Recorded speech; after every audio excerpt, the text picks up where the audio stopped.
But yeah, sure. They'll give you the real. But back to what we were talking about. Oh, we're on camera. So back to what we were talking about. We were talking about Pilates. Yes. So I'm not sure if you saw the TikTok. No. All right. So it's just this girl. I think her name is Raven, and she was just talking about like she basically made Pilates like an elitist kind of thing, and that's the vibe that I got. Which kind of deterred me is like this like elitist like, oh, I'm just like, you know, I got my ponytail, I've got my iced matcha coffee, and I like I pay $40-$50 a class, and it should not be accessible to, you know, it shouldn't be anything, it shouldn't be cost efficient at all. And yeah, no, they really just like they were just talking about like the cost of why is Pilates so expensive, and then she said some things that probably were taken out of context, but it was like it's supposed to be elite, it's supposed to be expensive, you know, and a lot of people came down on her because she just didn't use her words right. So, but I got that vibe though. You're right. I got that vibe from all this thing. Go ahead. Go, Bobby. What are you doing? Ask Daddy for help, please. Ask Daddy. No, put it on him. Go ahead. Come on, baby. You need help? I brought his costume. I wanted to show you guys. And I'm gonna go. You know, I packed it. I know you did. Good job. You packed your own bag. Good job. Proud of you. Wait, Yes, you did. oh, You got the tag in. You're good. You're good, Puppy. So, oh, no, you're not. All right, good, Papa. You're good. I'll juice. But that's kind of weird, though, because I know a lot of people in a different demographic that does Pilates. My cousin, she teaches Pilates for Ridgewood, New Jersey, and she's, you know, she teaches everybody. She actually taught, who was it? Breakfast Club. Not sure, my man guy, Envy. Mm-hmm. He taught Envy and his wife and his daughter. Yeah. It's really like, I think it's very disciplined. I love the discipline. I love the movements and things like that. But it does have this like subculture to it where it's like kind of group think and a little elite. It does come off a little elitist. But what's up, y'all? It's Tranise back with another podcast, and I got my nearest and dearest. I love this girl so much because, one, she has the heart of gold, and she's sweet as pie. And I'm going to let you introduce yourself to the people. Hi guys, I'm Jennifer. I am Trinise's niece-in-law. I am married to her Dandu.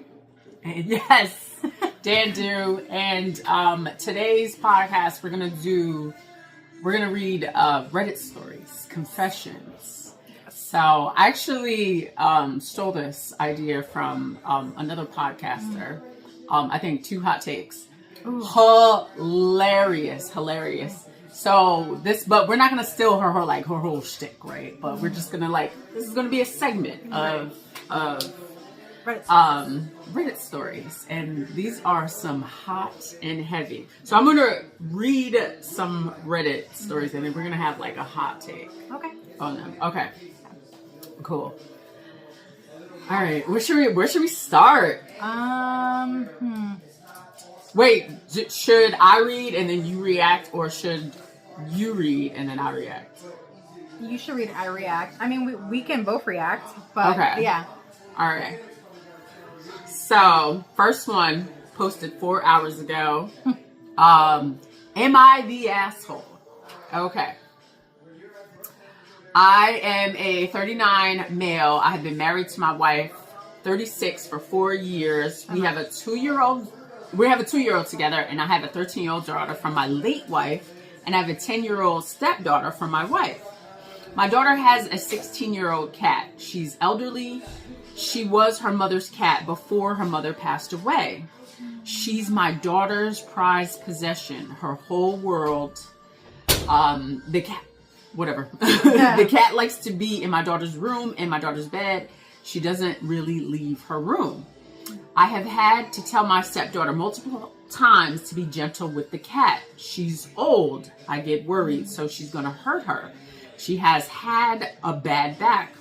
She has 2 operations. The other day, I caught her carrying the cat out of my daughter's room. She was clearly uncomfortable. I told her to put her down and do not pick her up again. She got upset, said it wasn't fair, and Blank has a cat and she doesn't have all these issues and she doesn't even get to play with her. She was upset, went and cried to my wife. My wife got angry at me and said I was acting like a asshole and showing favoritism. I told her I wasn't, but she's rough with the elderly cat. She doesn't know how to properly hold her, and the cat doesn't like to be held anyways. She went on a rant how she was going to buy our stepdaughter a pet. No one would be allowed to tend to her except her.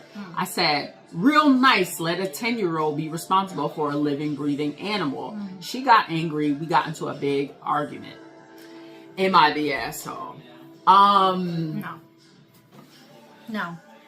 Because clearly, I mean, there was boundaries set, and then the 10-year-old was able to carry the cat at one point, I'm assuming, and then I guess proved that she wasn't responsible enough to care for this elderly cat, and, you know, boundaries were set. She, basically, yeah, like, she disobeyed, she didn't listen, she got scorned, or whatever, you know, like, she got disciplined, and she didn't like it, went to the wife. And now the wife is being petty, saying, well, I'm going to get so-and-so a cat. Yeah, I definitely think the wife is being a little petty. That was too much. Like, no. Yeah. I don't like that. Yeah. I'm not team wife. You know, get your daughter a separate animal just for her. No, it's weird with stepchildren. I get it. They're not yours. But as a...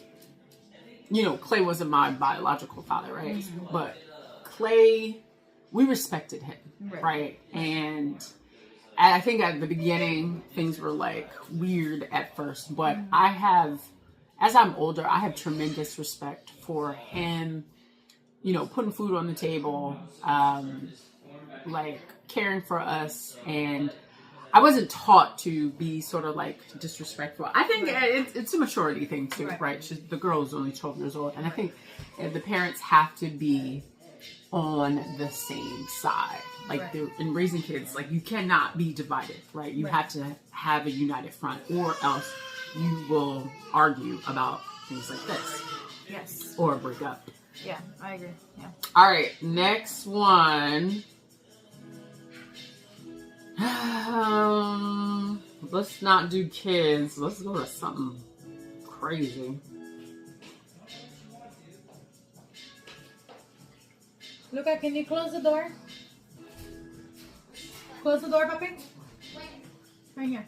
Can you see his costume?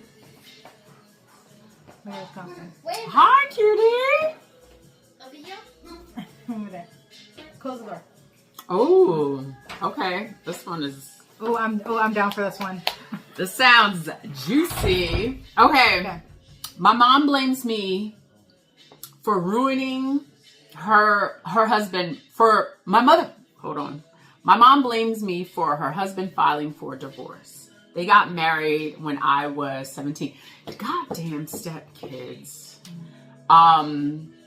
They got married when I'm 17, was 10. He wanted kids, but my mom couldn't have more. So he decided he would be fine being my dad. Only I never saw or accepted him as my dad. I had a dad and he died, but he was still my dad. I was just literally talking about this. Literally. Okay, so not someone who married my mom when I was 10. We got along okay.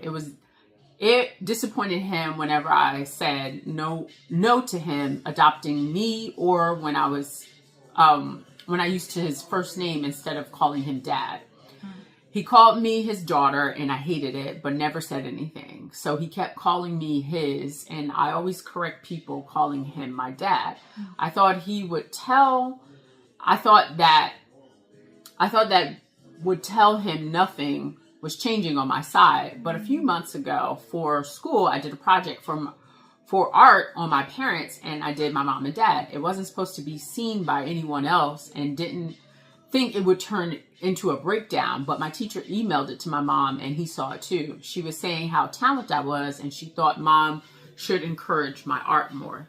But seeing that was like the final straw for him. He told my mom he couldn't live without being a parent, and he thought he could be mine, but I had never given him that chance. He said he wasn't going to wait around for me to maybe feel different at 40. He said being 51, he could still find a woman who will give him kids on his own. Aww. And he left my mom and filed for divorce. When he said, when he was going, he helped English. Yeah. He hoped I regret rejecting him someday, because I had no idea how good I could have had it. Ever since my mom blamed me, she told me I need to make it up to him so he wouldn't go through the divorce. I told her I wasn't lying to get him back. She said she's been around almost as long as, she said he's been around as long as my dad was in my life, and he would have been around to see me get married, give my future kids a grandpa, and now there's nobody. She asked me who'd I'd call my father figure now. I told her I never called him my father figure, and it was always my grandpa who's got the title. Mom said the fact that I'd fight her after ruining her marriage showed how little I cared about her. I told her I love her, and it's why I tried to get along with him. I told her it's not like I wanted someone else when my dad died. But I knew she accepted him into the household, but I would never let someone be my dad, so they'll be her husband. She claimed I was making excuses and should feel more shame for ruining such a good thing. Wow. That is heavy. That's a lot. Like, that's a lot. There's like wrong in both sides. That's heavy. Because like I feel bad for the guy, because like, he really tried to be there for her. Again, we don't know the full story, because maybe I understand as a stepchild, I would understand like you don't want nobody to replace your dad, but I have a stepfather who I call dad. I did not intend him. Not that I didn't want him to be my stepfather. I just feel that my dad is my dad, and I don't want him to feel replaced. Yeah. Or like I replaced him. But as an adult, I love my stepdad. My stepdad's my best friend. I love him. Call him. He loves my kids. And I feel that that's Pop. I have a daddy, and that's my dad, and I have a dad, and that's my stepdad. He bought me a car. He gave my first contract phone, before when we had prepaid phones. Yeah. And it was like my first, he got me my first contract phone. He bought my car. When I wrecked my car within the first year, he bought me a second car, but I paid him back. And then little did I know, he saved the money that I gave him for when I got my first job. The money I gave him for rent, insurance, and everything, he saved that up. When I moved out, he gave it to me. And I think that shows like what a father is. Like, like you don't have to be a father biologically. And that's my personal opinion. Like, a father figure is somebody who stepped up to be your dad, no matter blood or not. And thankfully I have two dads, and they're great. But I think she's wrong, because like she should have given him a chance. But again, it's the way how people like feel. Right.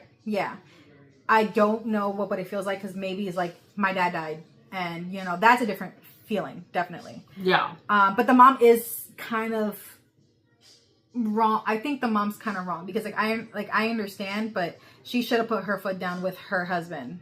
Yeah. Because I think that him leaving because of that project, that was stupid.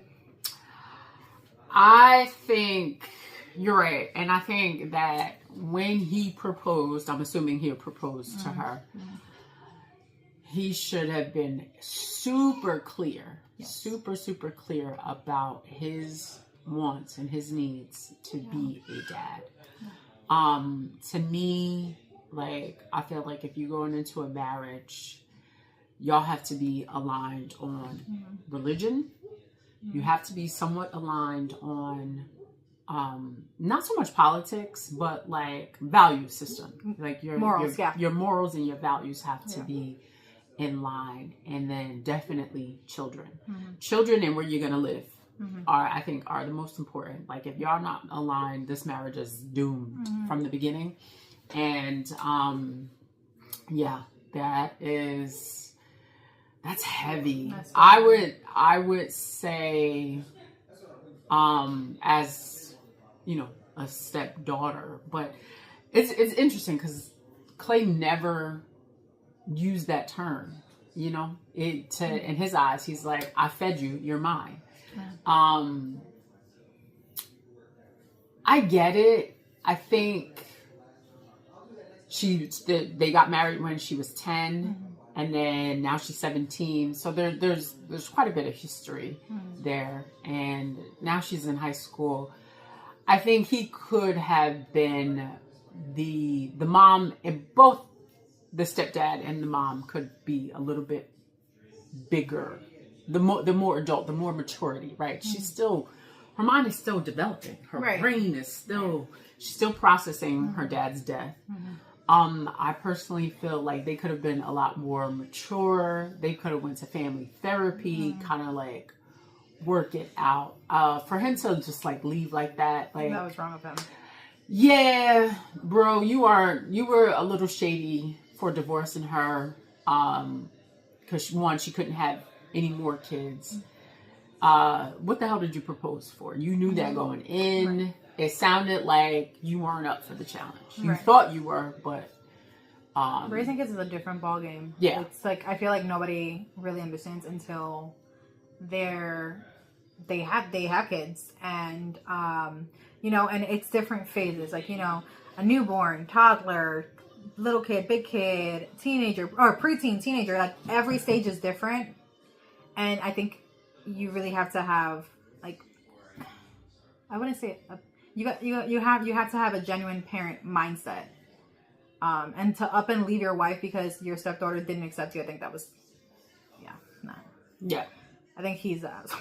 Yeah, he's the asshole. Yeah, he was definitely. All right.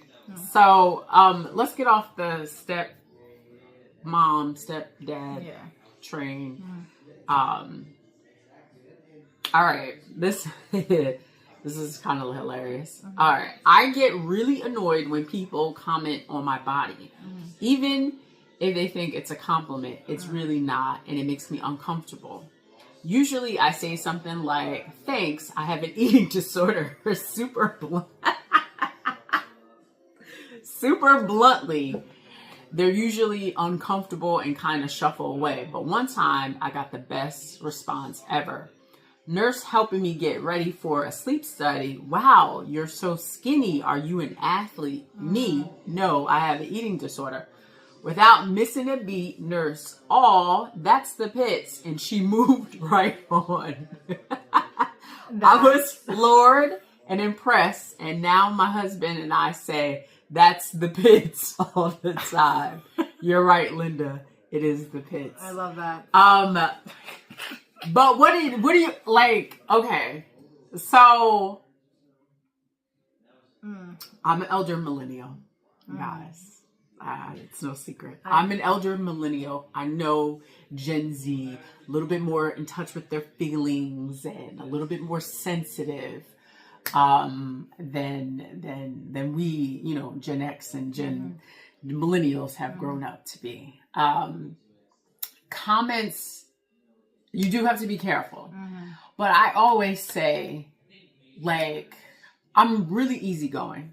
It's always behind, like, the intention, right? You can always detect the intention behind someone's compliment, whether it's, like, you can detect, like, if it's a backhanded one. And so that's how I keep my, like, things into balance. Like, I'm like, does this person, you know, was this coming from a malicious place? No. I'll give you an example. So the lady at the airport counter, she saw my driver's license and she said, "God damn." She didn't say "God damn." I'm exaggerating. But she basically like, "Good Lord, you lost a lot of weight." I was like, damn. I did, but like, you ain't have to say it like that. And loud like that. It's like, as I saying, you have $2 in your main account. Why do you say that loud? Like, I know. Like, I was just like, damn. Amir was right there. He was laughing. Old black lady. I love old black ladies. Like, they have no filter. The filter, not there. just gone. Old black lady at the airport counter in Austin, and she was like, "Good Lord, you lost a lot of weight." I laugh, right? Because that's just my personality type. But she didn't, the intention, and I didn't know this lady from a can of paint, but her intention and just culturally, I just know that she didn't mean anything malicious. Sounds like, this woman is just very in touch with like, please don't make comments about my body. And that is to be respected too. What are your thoughts? What do you think? I mean, I'm a younger millennial / older Gen Z. I feel like I'm in the cusp. You're a cusper, for sure. I'm a cusper because I'm not like, I'm like, oh, you feel that way? Oh, that's cool. Or the Jersey saying, damn, that's crazy. So it's like, I understand, like, I will sympathize with her. I'm like, yeah, okay. You don't like people looking at you or like making little comments. Maybe that's a trauma thing. I know, like, in a Hispanic household, they're very blunt. And, you know, I remember my sophomore year of high school, I was dating a senior and I was supposed to go to senior prom. I brought him to, I think it was not the Super Bowl, but it was a football watch party at my uncle's. And then one of my aunts said, "Oh, you gotta lose some weight if you want to fit a prom dress." And I'm just like, I got months, Titi. And like, for me, I just like brush it off, but I would understand that type of trauma. If she had that trauma, she's like, okay, you know, we don't do that. Yeah. So like, it's like, that's fine. Like, you know. Yeah. Be more sympathetic. It is. And I would definitely say that, like you say, like culturally, like, I grew up in the hood, and you just got talked about. Your own cousins, your family, your aunts. They just said things that probably hurt your feelings. But, nicknames. You know, nicknames. My sister was flaca. I was gordi or gorda, and so like that was like not traumatic, but like it's like like, you know, you grew up with it. Yeah. You grew up. You have to like grow, like you have to have a tough skin. Yeah, where we come from, where you definitely had to grow up with really tough skin. Very tough skin. But I do feel, I do have that, and I try to be careful too. I try to get to know people first, you know, so you know my heart. If I give you a compliment, I'm like, wow, you look great. Just know that's not coming from, that's coming from a really good place. I would never make comments about somebody's body that I didn't know, you know? It's always about intention. Okay, moving on. Am I overreacting for leaving my girlfriend's family dinner after what her dad said? Oh, I'm ready. Okay, what did daddy say? We'll find out. All right, my girlfriend, 27 female, invited me, 28 male, to a family dinner to finally meet her parents. We've been together for almost a year, so I wanted to make a good impression. Dinner started out fine until her dad started asking me about my job. I work in IT, and while it pays well, it's not some high status career. After a few questions, he smirked and said, "So basically you just sit behind a computer all day." Not exactly the kind of guy I imagine for my daughter. That's rude. Everyone kind of laughed awkwardly. I tried to brush it off as a joke, but then he added, "Maybe someday you'll get a real job so you can actually support a family." I felt my stomach drop. My girlfriend just said, "Dad," but didn't defend me beyond that. I quietly excused myself and said I wasn't feeling well and left. Later that night, my girlfriend texted me saying I embarrassed her by walking out, and that I should just let it go because her dad was only teasing. I honestly feel disrespected and don't think I overreacted, but now she's acting cold and says I owe her family an apology. Reddit, am I overreacting for leaving? No, not overreacting. No, that's kind of disrespectful. And then like having the girlfriend not defend him, like dad, like that's no. Because honestly, it's like honestly, the dad's honest. Yeah, he's not educated because I feel like IT is a great job. It pays well. I mean, depending on where you are. But however, IT is still a good paying job, especially because the world is going to computers, AI. Like we're always going to need IT people. Yeah. So I don't think I think that's a real job. I think that the dad is not teasing. Well, maybe teasing, but like I just don't think that was okay. Like that's not okay. And the girlfriend not defending is not okay either. Not overreacting. Yeah. Yeah, I definitely, like I said, like you don't know this kid from a can of paint, so dial it back, Dad. Get to know him first, right? You don't know if he got stock investments. You don't know who his daddy is or who they know. So, like, don't just assume that he is just broke and living paycheck to paycheck. That was not cool. I think the girlfriend should have just like, Dad, let me talk to you for a second. This is my boo. You wilding right now. Right. It just small little kitchen conversation. Let me just talk to you on the side. And then expecting for him to apologize, that's insane. Yeah. There's no. He excused himself. He was like, excuse me, I'm not feeling well. Like he could have stormed out. He could have did a dramatic scene like, well, I get paid more than you. Like, like, he could have done something. He could have cussed your dad out. You were wrong for not defending your man and not checking your dad. So. And that's also like a little dose of what he might get if he marries that woman. Like, no. Just a little snippet into that. Yeah, no. Ooh, this is gonna be controversial. Okay. This is gonna be controversial. Can't accept my friend changing his gender to be a girl. Right off the bat, I have something wrong with this. Yesterday, I met my school friend after more than a year, and I was shocked to see him as a girl. I know him from 15 years. We went to school together, but we played sports together, and I never thought he will become a girl one day. I told him the same, and he got upset. I really feel like maybe I am a bad human, but it's just so shocking for me to process it all of a sudden.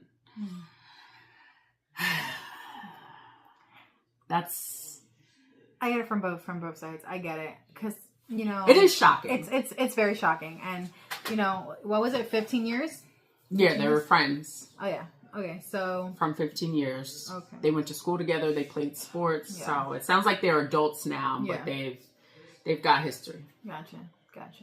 I mean, like, I understand on both sides. Like, you want your peoples to be okay with it because it's like a life change. It's like it's a major life change that you can't accept. You can't expect everybody to be okay with it instantly. It's a major change. They have to, I would say, and it sounds terrible, but if they have to mourn who you were because they have to accept who you are now. So, I mean, you have to expect that. You can't be upset. Like, I feel like if you knew this transition was going to change, it's not going to just change you and who you are. It's going to change the people around you and how they act around you. And you can't accept somebody to say, oh yeah, absolutely. You're blue, but now you're pink. Like, it's very, it can't happen all one day. Like, Rome wasn't built in a day. You have to give it time. Maybe maybe you feel like your friend should have took it a certain way because you guys were friends for so long. However, she has the right to react the way how she reacts. My personal opinion. To a degree. Yeah. To a degree. But I feel like if we've been friends, and people throw that term around very loosely, I feel like. Yeah. A friend to me is like, can I call you, 2:00 in the morning and be like, yo, bitch, I'm at the hospital. And you pick up and you answer and you come visit me. That's a friend to me. Everybody else outside of that is associates, really. And so going with that, what I categorize as a friend, if that is your friend of 15 years, I would say the shock of it all, I think you should keep that to yourself. The initial, the initial meetup and everything. I think the shock of it all, kind of like hold that in, right? To really like give yourself some time to process. You don't know what that person is going through. Or what they went through the last couple of years for them to come to that conclusion. For the transition. I would say that if my bestie came to me and was just like, I don't want to be a girl anymore. I want to be, Stan. And I'll be like, okay. And I'll just like ask him a bunch of questions like, oh, okay. But let me just tell you, I would not love you any less at all. I do understand the shock of it all, but like I said, like if you're my friend, your heart hasn't changed. Hopefully you haven't had a personality change. Like we still laugh at the same things. We still enjoy the same things. I don't care what you do. You want to be a turtle? You want to be whatever? I'm all for it. You make me smile. You make me happy in my life.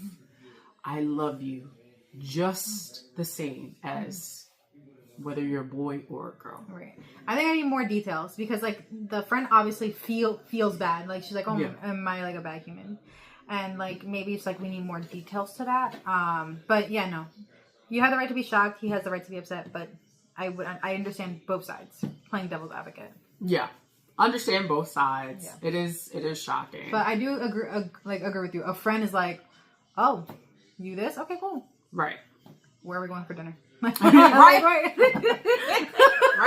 Like I could be a little taken back, but I'm like, all right, well, shit. Melanie wants to be Stan now. Fuck it. So let's do one more. I want to do something juicy though. Same. Like, like the teacher slept with the student or something. Oh, I can give you a story. You got a story? I got a story. Wait, from here? Oh no, I just got a personal story. Okay. Whoa. Okay. You tell. So, I'm not gonna say schools. I'm not gonna say anything. I'm not gonna say names. But I do have a story of two people. Actually, I have two stories of teacher and student relationship. Oh. One story is that I actually know a person where her boyfriend slept with a teacher, and this was during Sandy. Excuse me? Yeah, this was during Sandy. Wait, can you just repeat what you're saying? A friend, like I know somebody. I'm trying to like really like turn back names, but I know somebody who had a boyfriend. Well, her ex-boyfriend slept with a teacher, and the boyfriend was distant. And then for some reason, I guess pictures came out, and it was something crazy. But I remember she found out, and it was insane. Like it was heartbreaking. Wow. And the teacher, I'm not gonna say her name, but the teacher, it was a substitute teacher, an interim teacher. Fucking substitute. That is a subs, man. Yeah. So, that was very interesting. And then come to find out, she actually was with two other students too. How old? How do you know? This was when I was in probably freshman year, so probably like 2012. No, but do you know how old the teacher was? Oh, I think she was like in her 30s. Oh shit. Yeah. So you knew better. Yeah. Okay. She knew better. Okay. I'll show you a picture of it later. Yeah. But so that was one. Another one was somebody from my school. She was my cheer coach. Your cheer coach? My cheer coach. She was smashing students? Yes. Oh my god. She was smashing a student, and she was a math teacher at the school too. Fucking math teachers. Teachers, man. there was a math teacher, since she was my cheer coach, and she made it was fishy because it was my senior year, and the guy was a junior, and I remember that he posted something on Twitter. It's like, so many retweets or something, and I'm out of the final. Later that year, he found his senior year, I was a freshman in college. Pictures escalated. They were messing around in the classroom. Like, it was, again, I'm not 100% how I know that happened because a couple teachers were reprimanded. One of my favorite teachers was reprimanded because I guess he heard it and didn't report it. Yeah. And it was insane. But goes to show you, no teachers are safe. Especially in this stage of technology, if you share pictures, even a slight rumor can ruin careers. I would say teachers chill, especially female, cheer coaches. Honey, there's so many sites like Hinge, Bumble. There's, these run clubs. You can find people that you can hook up with, not the fucking students. All right? Yeah. Stop the pedophilia, guys. Yeah, and then, it's so insane. And my sister had her for a teacher too, and she was when I was a freshman, she was a senior, and she had her too as a teacher. My sister, when I was a freshman, your sister had the teacher, had my Oh yeah. So I was insane. Spilling some family tea, but we will get back to you guys. Thank you for our Reddit story podcast, and we'll check you next time. Bye. Bye, y'all.